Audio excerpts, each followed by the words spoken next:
Alors, c'est quoi une valeur absolue? La valeur absolue, c'est un outil qui enlève le signe. Donc, si tu lui donnes un nombre, il te remet sans son signe négatif. Et donc, si tu mets 7, il va te donner 7 aussi. Mais si tu mets moins 7, il va te donner 7 encore. L'autre façon de voir ça, c'est que sur une droite numérique, c'est le nombre de pas entre 0 et ton nombre. Donc là, c'est mon 0. Et le 4, ici, il est à 4 pas du 0. Et le moins 4 aussi. Il est à 4 pas du 0, juste de l'autre bord. Donc, c'est la même distance et la même réponse. Et c'est pour ça qu'une valeur absolue n'est jamais négative. Donc, tu peux pas faire un pas de moins 3. Et on le note avec deux barres droites autour du nombre, comme ça. Alors, si le nombre est positif, la valeur absolue de ce nombre-là va être exactement la même. Et si le nombre est négatif, la valeur absolue de cet nombre-là sera juste le signe opposé. Donc, elle va changer son signe. Donc, par exemple, la valeur absolue de moins 9, c'est égal à 9, et c'est la même chose que dire moins de moins 9, ce qui donne 9. Donc, le résultat est toujours positif. Et voici les quatre propriétaires à savoir. Donc, la première, c'est la valeur absolue de x est toujours plus grand que 0, car une distance négative n'existe pas. Et puis, la valeur absolue de x est égale à la valeur absolue de moins x, car comme je vous ai montré dans la droite, un nombre et son opposé sont toujours à la même distance de 0. Et ensuite, la valeur absolue passe à travers une multiplication, et c'est pareil pour la division. Et attention que ça ne marche pas avec l'addition, car par exemple, la valeur absolue de 3 plus moins 7, ça donne 4. Mais la valeur absolue de 3 plus valeur absolue de moins 7, ça donne 10. Donc, ils sont pas égaux. Car ici, c'est toute une parenthèse. Alors, en premier, on a fait 3 plus moins 7, ça donne 4. Et la valeur absolue de 4, ben, ça va rester la même. Mais pour en bas, celui d'en bas, en premier, on a fait la valeur absolue de 3, ce qui est 3, plus la valeur absolue de 7, ce qui donne 7. Car ça a annulé le négatif. Donc, 3 plus 7, 6. Voici la règle de la fonction valeur absolue de base. Et dans une table de valeurs, donc x et f de x, si on met des valeurs de x négatives, on va voir et des valeurs de x positives, donc 3, donc ici je vais mettre des nombres au milieu, donc 3, moins 3, moins 1, 0, et puis 1, 3.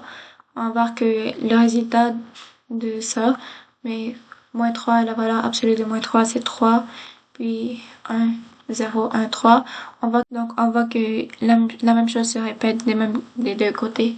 Donc ça c'est donc le 0 est comme l'axe symétrique ici. Et si on dessine la même chose dans un plan cartésien, on voit que le graphique va ressembler à un V comme ça, où la pointe ici, c'est l'origine. Donc on voit qu'il y a deux demi-droites qui ont la même pente. Donc, même pente.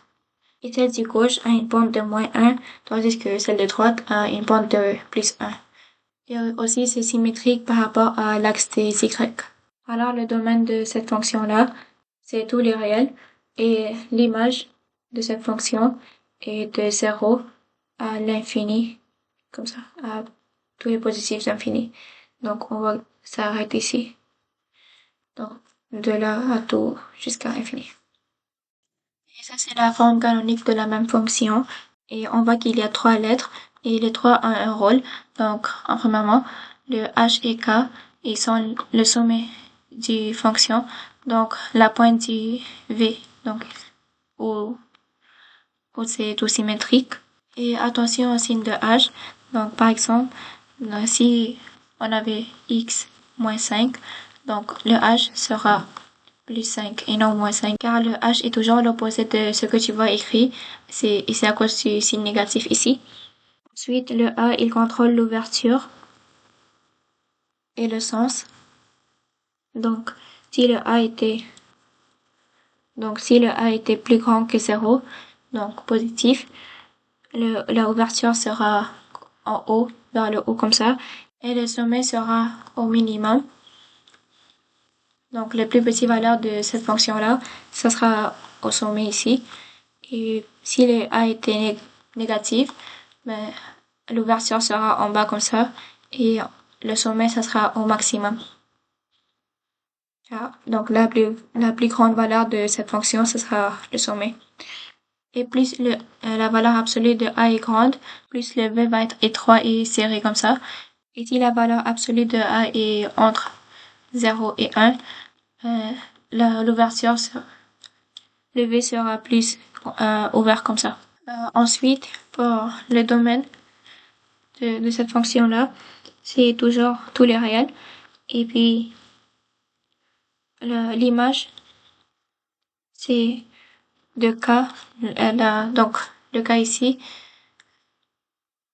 le K à plus l'infini, si le A est plus grand que 0, et si le A est négatif, donc l'image sera de moins négatif à la valeur de K, donc si le A est négatif. Et l'axe de symétrie, c'est la droite verticale, donc x égale à h. Pour le lien entre la pente et la valeur de a, donc comme je vous ai dit avant, donc dans la fonction ici, celle de gauche a une pente de moins, donc celle de gauche a une pente de moins a et celle de droite a une pente de a. Donc dans une fonction ici, si la valeur était comme 4, donc ça c'est mon graphique, mais cette droite-là à gauche, il a une pente de moins 4 et celle de droite a une pente de plus 4. Aussi, un petit note pour la valeur, pour le B. Donc ici, je vous avais vu comme j'avais pas mis je vous avais vu que j'ai pas mis le B dans la règle. Et comme tu peux écrire la fonction comme ça. Donc, A fois B de X moins H plus K. Donc ça, c'est la vraie fonction canonique. Donc, normalement, le B, on le mélange avec le A. Donc, tu peux sortir le B ici.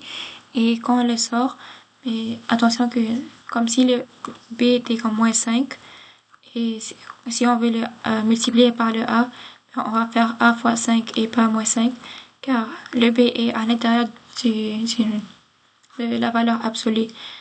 Et à l'intérieur de la valeur absolue, donc tu dois faire la valeur absolue de 5, donc A fois la valeur absolue de 5, donc la valeur absolue de B fois X moins H plus K. Donc, si tu veux annuler le B, tu dois faire ce calcul-là. Alors, un exemple, si la fonction était 3 de moins 2, x plus 1, moins 4. Donc, ça va devenir f de x est égal à 6 fois x plus 1, moins 4. Donc, le sommet, c'était moins 1 et 4. Et vous avez vu comment c'était pas moins 6, car la valeur absolue de moins 2, ça donne 2. Donc, 3 fois 2, c'est 6 ici. Donc, il n'y a pas de négatif. Maintenant, comment prouver la règle? Il y a deux situations possibles. Et le premier cas, c'est que tu connais le sommet et un point. Par exemple, notre sommet, c'est 2 et moins 1. Et la fonction, il passe par le point 6 et 7. Donc, la première étape, c'est que on met les sommets, donc le h et k dans la forme canonique, donc f de x est égal à a fois x moins 2. Donc, ici c'est plus 2, mais dans la fonction on va écrire moins 2, car c'est ça la règle. Et donc, la valeur absolue, moins 1, donc le k. Et ensuite, la deuxième étape, c'est de remplacer le f de x et x par les coordonnées du point. Donc, 7 est égal à a fois 6 moins 2 moins 1. Et puis, on doit juste isoler le a ici. Alors, 7 plus 1, donc 8 égale à a fois donc la valeur absolue de 6 moins, de 6 moins 2. Donc, en premier, on reste dans l'intérieur et puis on fait la valeur absolue. Donc, 6 moins 2, c'est 4. Donc, valeur absolue de 4, ça va rester 4. Donc, c'est 4a. Alors, la valeur de a, c'est 2. Et c'est tout. Maintenant, on a tous les paramètres et la fonction c'est f de x est égal à 2 de la valeur absolue de x moins 2 moins 1. Et le deuxième cas, c'est quand tu connais 3 points dont 2 sont de la même demi-droite. Donc, je donne un exemple. Alors, le premier point. Donc, le premier point, c'est A4, 5. Le B, c'est 6 et 9. Et C, moins 1 et 11. Donc, si on met ça dans un plan cartésien, on voit que deux de ces points-là, ils sont dans la même demi-droite. Donc, alors ça, c'est le point A, puis le point B, et le C est quelque part ici. Et là, il faut trouver le sommet en premier. Donc, la première étape, c'est que avec les deux points de la même demi-droite, là, on peut calculer la pente 1. Donc, c'est la différence de Y sur la différence de X. Alors, c'est ici 9. Donc, 9 moins 5 ici, sur 6 moins 4, ce qui donne 4 sur 2. Alors, la réponse est 2. Donc, et puis, la deuxième étape, c'est que avec le A1, on peut trouver le A2, ce qui est l'opposé de A1. Donc, la pente du deuxième ici, du deuxième demi-droite, c'est moins 2. Car ça sera l'opposé, car on voit que ça descend ici. Et puis, pour la troisième étape, on écrit l'équation de chaque demi-droite sous la forme y est égal à ax plus b. Et pour trouver ça, on utilise un point de chaque demi-droite pour trouver le b. Pour la droite 1, on va faire y est égal à 2x plus b. Donc ça c'est pour la droite ici.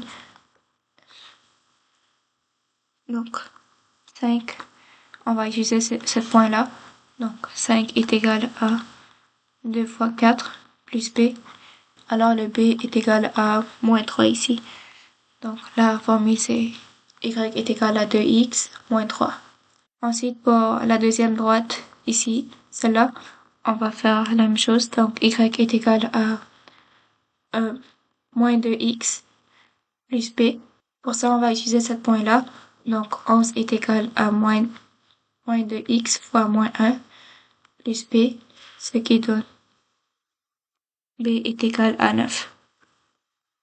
Alors la règle de cette demi-droite, c'est y est égal à moins 2x plus 9.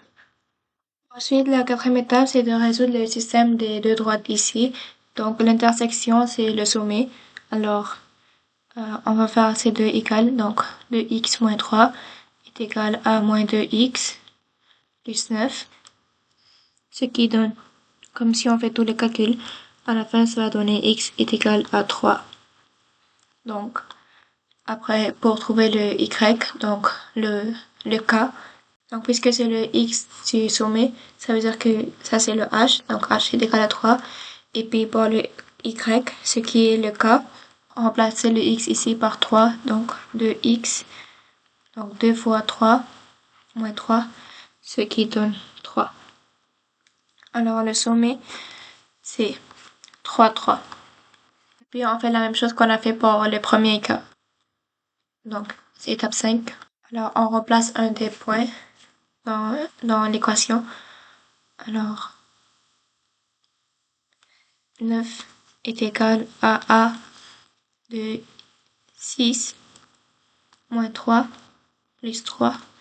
6 égale à 6 moins 3, c'est 3. Donc, la valeur absolue de 3, ça va rester la même. Donc, 3A. Alors, la valeur de A, c'est 2. Donc, maintenant, on a la règle, ce qui est f de x est égal à 2, valeur absolue de x, moins 3, plus 3. C'est tout. Et c'est tout pour aujourd'hui. Dans la prochaine vidéo, on va voir comment résoudre une équation et une inéquation. Et à la prochaine.